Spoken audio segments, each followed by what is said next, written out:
isn't the glamorous one you might expect. I feel like dance is a part of who I am.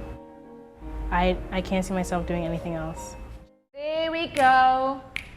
10 hours a day, Michaela DePrince points, pirouettes, and leaps.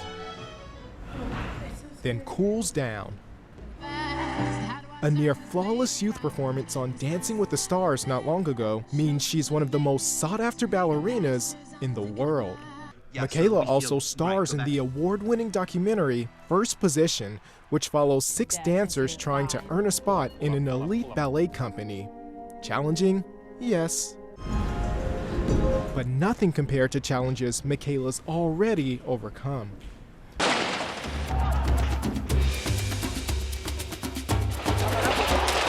Michaela was born in Sierra Leone, a country in West Africa. She survived a civil war that killed more than 50,000 people, including her own parents, when she was just 3 years old. I don't remember much. It was just terrible. I do remember that I lost a lot of people that I cared about. Tragedy tracked her to an orphanage where her favorite teacher was killed right in front of her. Michaela has a skin condition called vitiligo, which leaves the skin spotted. She was nicknamed Devil Child by adults who ranked the orphans by who they liked the most. They named us by numbers, and I was number 27, which is the least favorite, so I got the least amount of food, the worst clothes.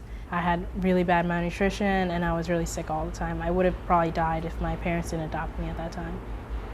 Her American parents heard about Michaela when they were adopting her sister, Mia. The agency told me that they had a child who was spotted. They couldn't place her. 12 families had rejected her, and we decided we would adopt her also.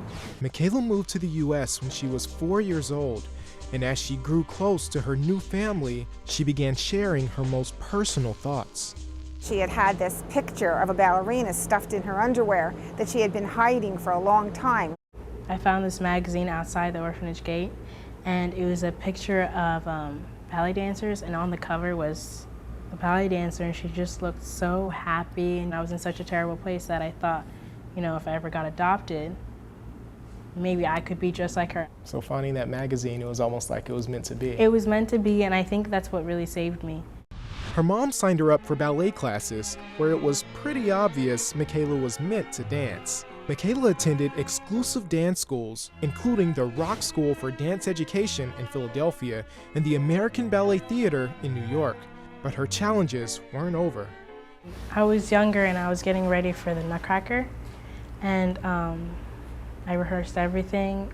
Everything was perfect. I was so excited. It was like a few weeks before the show, and then they said, "I'm sorry, you can't do it anymore because America is not ready for Black Marie." So You almost quit. I almost quit ballet. She didn't quit. And now, at just 17 years old, she's the principal dancer at the Dance Theater of Harlem. She sees herself as an important role model. These 2 Black little girls come in, and their mom tells me how they didn't know Black dancers were in ballet, and that because they saw me in the newspaper, that they decided to enroll into ballet too.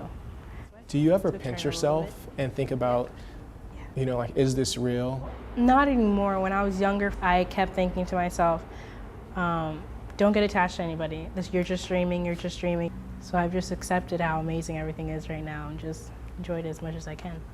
Gary Hamilton, Perfect. all right. Channel 1 News. To see more of Michaela and Gary getting their dance on, chassé over to